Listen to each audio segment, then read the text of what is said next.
I'll never forget the day I realized my entire life was about to change. It was one of those sticky summer afternoons when the sun's heat crept into every corner of the house, making the curtains flutter lazily in the breeze. My phone was buzzing on the table, and my heart was racing for reasons I couldn't yet name. I was waiting for a message from him, my best friend, the one who'd been with me since we were old enough to toddle around the same neighborhood park. Little did I know that one small text, on one ordinary day, was about to yank me headfirst into a realization I never dared to believe possible. I was in love with the person I'd known basically my entire life. His name is Danny. We grew up in the same cul-de-sac, right at the end of a street lined with maple trees. I was 4 when my parents moved in, he was 5. At that age, even a 1-year difference seems enormous. But we became inseparable right away, bonding over a shared love of dinosaurs and toy cars. It started with sticky hands and scuffed knees, swatting mosquitoes in the backyard while we built castles out of cardboard boxes. My earliest memories are colored by the sound of his laughter, bright, quick, always full of some new scheme. We'd scramble around in oversized rubber boots after the rain, or race each other to the corner store to buy sour candy. Everyone said we were basically siblings, unstoppable. As we grew older, that bond morphed but never weakened, from middle school's gaming marathons to high school's awkward dances where we teased each other relentlessly about who we'd ask out. But for all our closeness, I assumed it was just best friend stuff. We were comfortable in a platonic way, or so I told myself. He always teased me about being a hopeless romantic, the one who daydreamed about future relationships. Meanwhile, he dated around in high school, earning a reputation as a fun, carefree guy. I never minded, or I told myself I didn't, because in my mind he was simply Danny, my best friend. A piece of my life. A fixture I never questioned. Then came the college years. He went off to a big university on the West Coast, while I stayed local for a smaller liberal arts program. The physical distance tested our friendship, but we made it work through countless phone calls at odd hours, my 2 a.m. and his 11 p.m. We complained about bad professors, swapped movie recommendations, and teased each other about potential crushes. He always asked, "So, are you seeing anyone?" And I'd roll my eyes, say no, not really, without examining why I didn't pursue anything. I missed him like crazy, but I chalked it up to best friend nostalgia. The idea that I might want something deeper never crossed my mind in a conscious way. Things changed abruptly 2 summers ago. We'd both finished college. He was back in town for a while before moving to a brand new city with a brand new job. I was working part-time, uncertain about my next steps, living in a small apartment I could barely afford.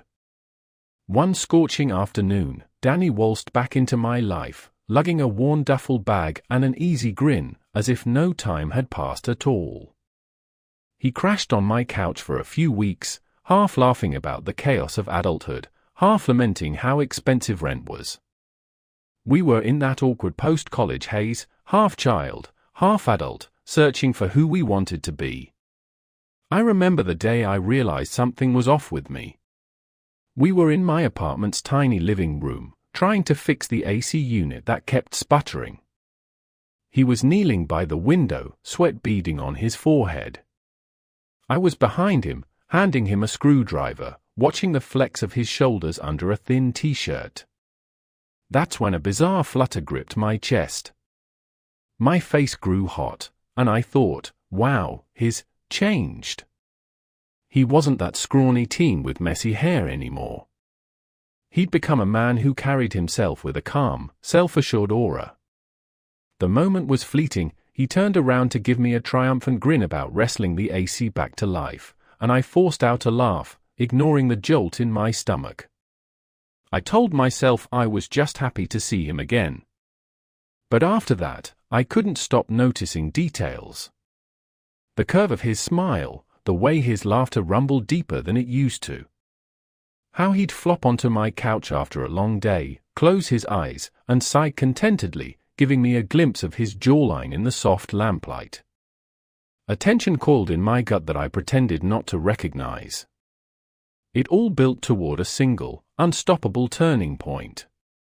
He'd had a rough day, one of his job leads fell through, plus some family drama. He came home, found me in the kitchen chopping vegetables for dinner. Without a word, he walked over and wrapped his arms around me from behind.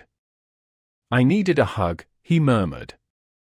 It was so casual, so typical Danny, but the warmth of his body pressed against my back triggered something in me.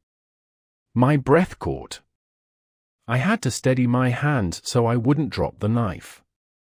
The wave of affection, comfort, and a stir of something dangerously intimate swept over me. It wasn't normal best friend territory anymore. I felt every nerve in my body come alive. I turned around, half laughing, and teased him about being clingy, but my voice had that shaky undercurrent. He retreated to the couch, eyes closed. Meanwhile, my mind spun in circles. It felt too real, a longing to close the gap, to run my fingers through his hair, to tell him it'd be okay. But that was the day I faced a quiet truth: I wanted more from him than I'd ever admitted. Not that I was ready to confess it yet. So I tried to bury it again. But burying a feeling that's strong is like trying to hold back a river with a paper dam. Weeks passed. Danny found a new job lead in a city about 3 hours away. He'd be moving soon. The knowledge that we'd be separated again gnawed at me. One night, as we lounged on the living room floor, swapping stories about old high school antics, I found myself glancing at his profile in the lamp's glow. Something about the calm set of his mouth, the flicker of amusement in his eyes, made me want to reach out. My heart hammered at the thought, kiss him. But I froze. I told myself he'd freak out, or he'd laugh it off, or I'd ruin what we had.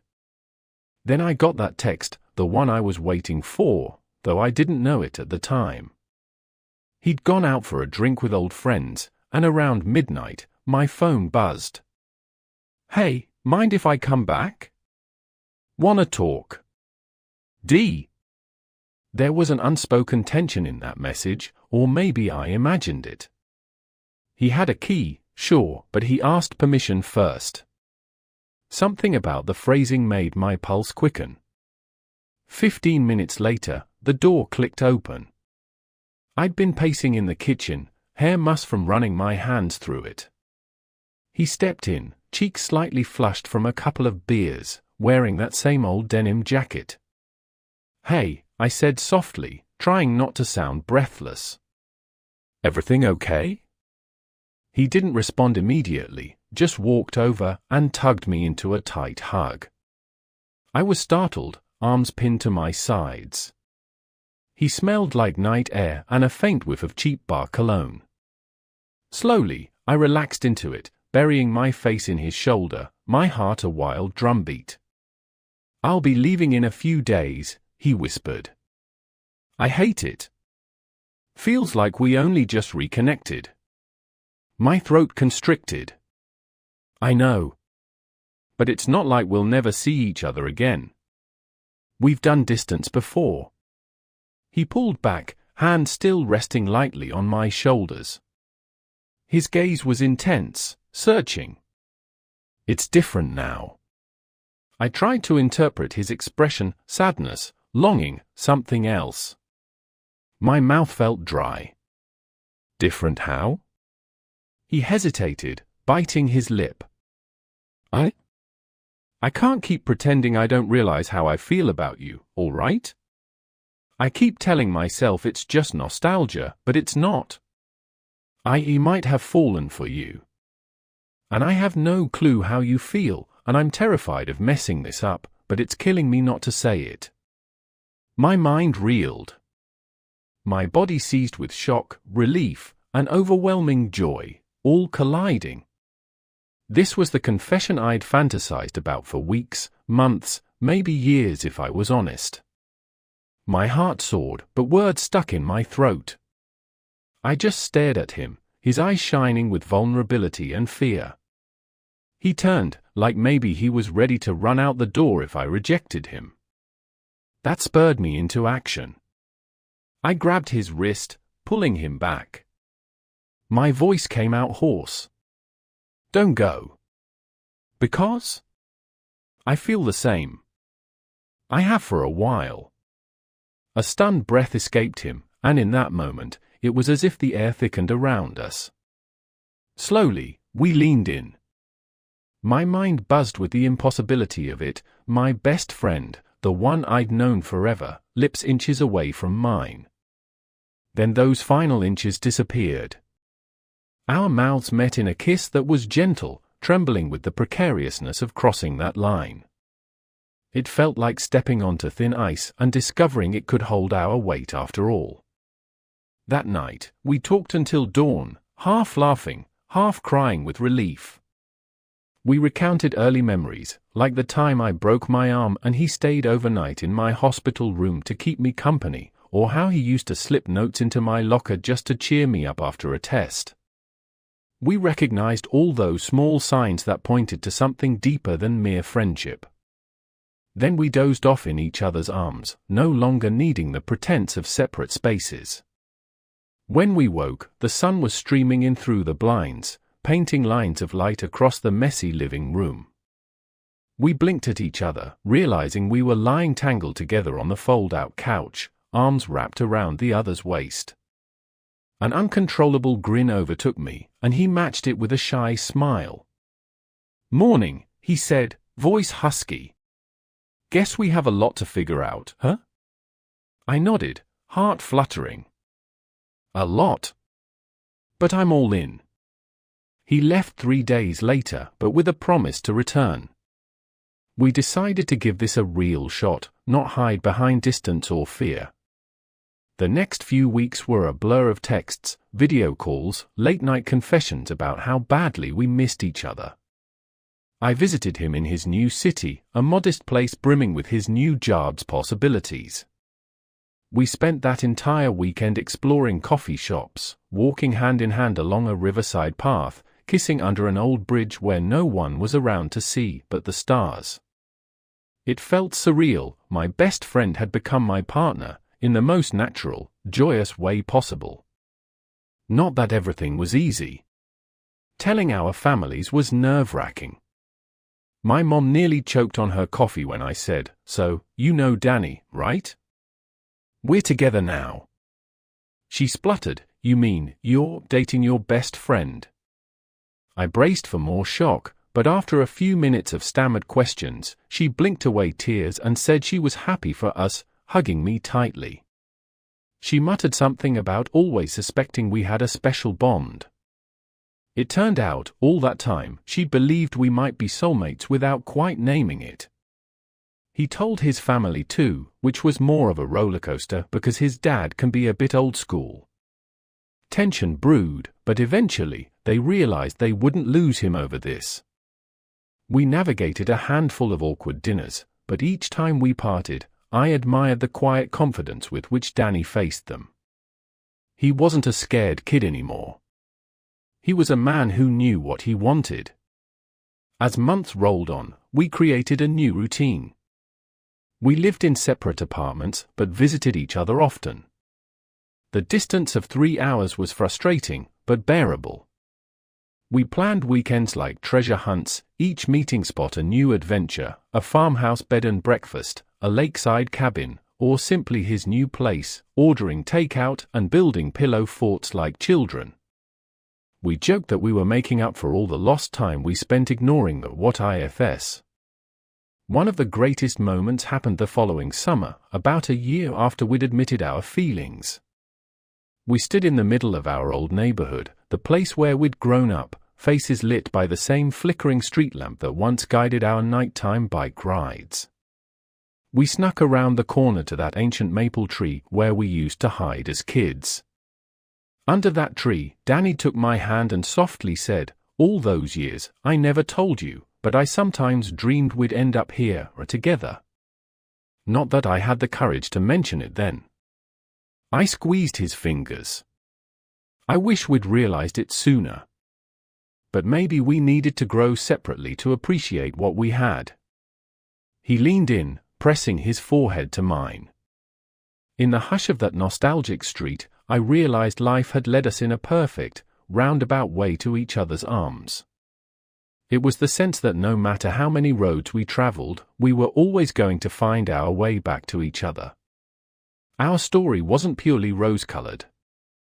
There were arguments, like how I sometimes felt overshadowed by his more social nature, or how he'd get frustrated that I was too cautious, too afraid to take leaps. We clashed, said dumb things. But making up was always sweet, each misunderstanding pushing us to communicate better. Over time, we recognized that our closeness gave us a foundation of trust we could lean on. We'd known each other's flaws and quirks since we were kids, so new discoveries about each other were rarely deal-breakers, more like reminders that we were, in essence, best friends who'd chosen to be in love. One evening, after a fight about me being too controlling of schedules, we found ourselves out on my apartment balcony, staring at city lights. The argument left a bitter taste in my mouth, but he reached for me, eyes full of apology. I get it. You want stability. I want spontaneity. We can meet in the middle, right? I let out a slow breath, tension releasing. Yeah. We can. We've always found ways to meet in the middle. Then we embraced.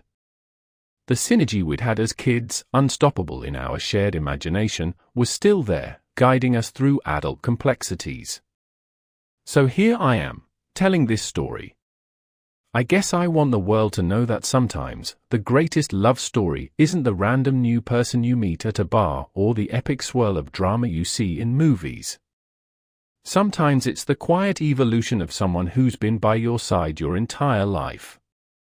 The one you never realized you could love so intensely, because you'd always known them as something else, a friend, a buddy, a piece of your past. But then something shifts, maturity, time, or a realization that you can't picture a future without them. And you see them anew, the shape of their jawline, the earnest tilt of their head when they're listening, the way their laughter can still transport you back to that first day you met. It took me almost a lifetime to realize it, but Danny is my anchor in a chaotic world. The lines that separate friend from lover, memory from future, all blur into a comfortable tapestry of shared experiences.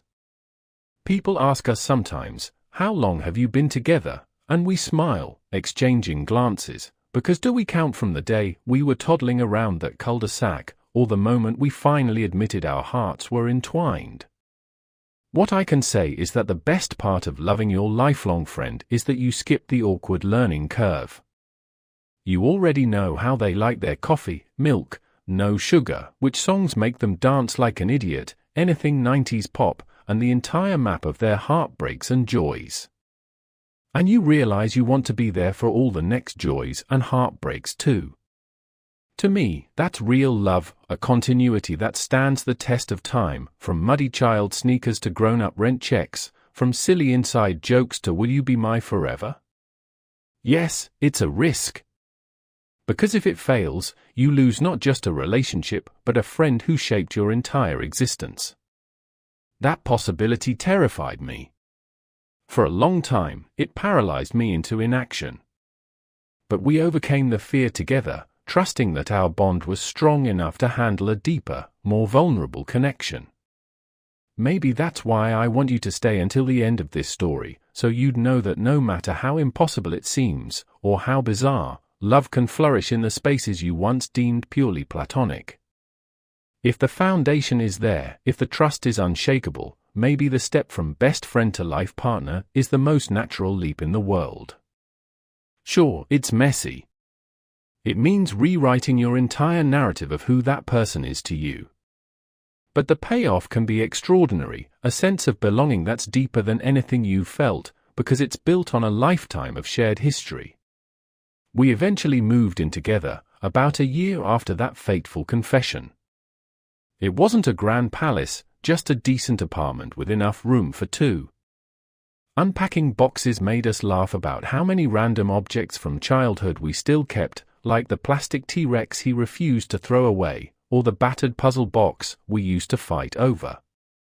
We placed them on a shelf in the living room, a tribute to the unbreakable thread of our shared story.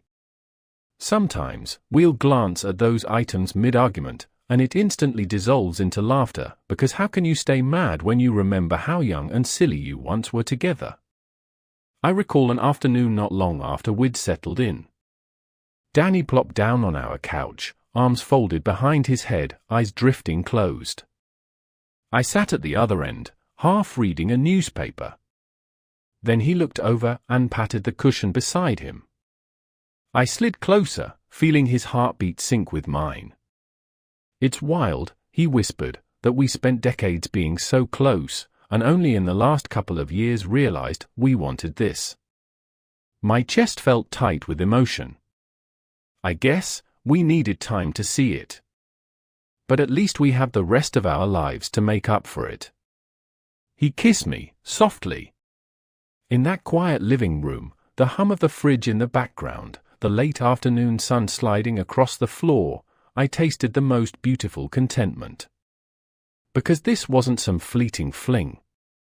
This was the blossoming of every shared day, from the sandbox to the grown-up hustle, culminating in a love that felt destined. So if you're listening to this story and you're wondering if it's worth risking a lifetime of friendship for a shot at love, I can't tell you it will always be perfect. You'll face moments of fear, maybe heartbreak. But you might also discover a kind of closeness that's unparalleled, a love story bridging childhood innocence and adult passion, forging something uniquely profound. That's what I found with Danny. And I can't imagine a better, more surprising plot twist than falling for my best friend of all those years. That's why you had to stay until the end, because the best part is realizing that sometimes, the person who knows you best in the world is also the one your heart has quietly longed for all along.